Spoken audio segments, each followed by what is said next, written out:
Перед началом видео очень тебя прошу досмотри видео до конца и напиши свое мнение, есть ли на самом деле коронавирус в Таджикистане.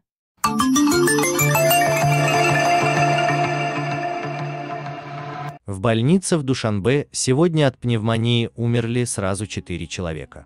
Еще 3 находятся в тяжелом состоянии.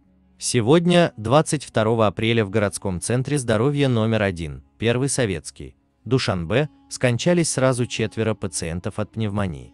Информацию об их смерти Азия Плюс подтвердил директор больницы Хуршет Рустамзода. К сожалению, сегодня 4 наших пациентов скончались от пневмонии. Возраст скончавшихся выше 60 лет, все они мужчины, сообщил он. По его словам, тесты на коронавирус показали отрицательный результат у всех 4. Между тем, информированный источник Азия Плюс сообщил, что более 100 человек на данный момент лежат в этой больнице с пневмонией. 3 из них находятся в тяжелом состоянии, отметил он.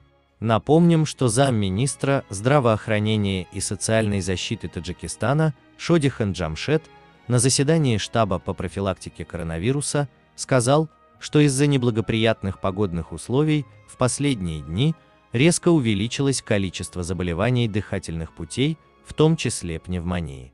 По данным Республиканского центра медицинской статистики и информации Минздрава страны, в прошлом году число заболевших пневмонией было 12 802 человека.